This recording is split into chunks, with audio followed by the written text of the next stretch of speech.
incentives that would accrue to governments and even citizens on exploiting the natural capital.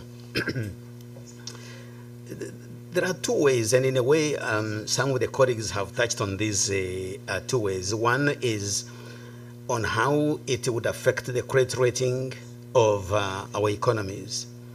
You see, whichever credit rating agency you take, whether it's Standard & Poor's, Moody's, or Fitch, the algorithms used and the key parameters taken into account are almost the same. The final ruling of whether it is A or 1 or 2, 3 can always be interpreted to be about the same. The variations, the errors are very limited. But with the ability to work out the national natural capital, it will help in two main ways. One, it will help countries to be able to decide on whether to actually, when they are hit by, say, a shock, like climate change, like a flood or drought, whether they can be able to call upon the natural capital and integrate into the evaluation immediately or 2 years later. Because in studies, we have the real option theory. You can decide now to exercise your prices today in 2025, or if the price is not good, you can actually defer to 2027 and price it for 2027 and exploit it.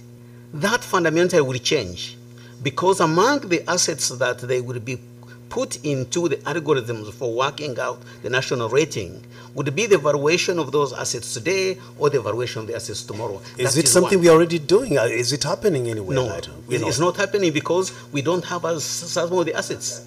Until this formulation, okay, this has not come. But this will now happen.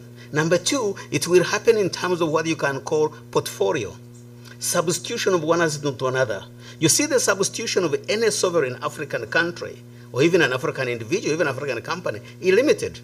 You think of an African country, you have cash in your own currency, the rate is zero. You have cash in American dollars, there is the inflation rate of the US. You have then gold if you are lucky, but it's only when you have put it among your classified as among your assets. So what assets can you substitute? Okay. Now you have another asset for substitution, which is the national capital. And the rate of substitution matters so much because you can decide which will be the heaviest balance. And that, of course, puts your credit rating up there. In other words, the ability to value these assets will actually insulate the country against vulnerability of credit rating fluctuations. That is fundamental and has never happened.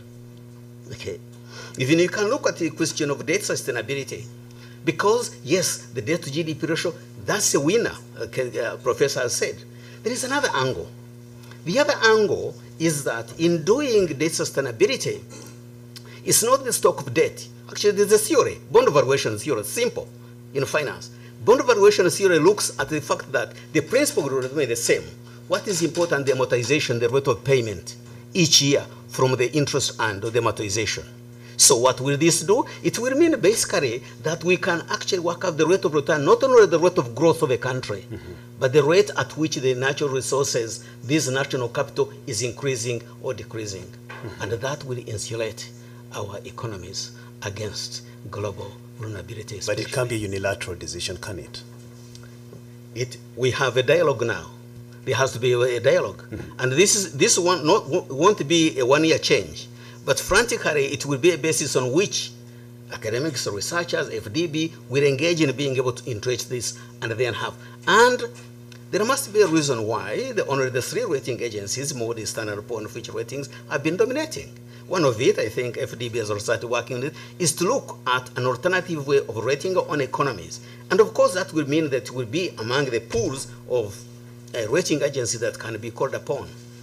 And if increasingly, because of this new valuation method, it seems more practicable, at least the African markets will buy it. And I think that is where the African markets are also expanding. Yeah. Before, thank you so much. Before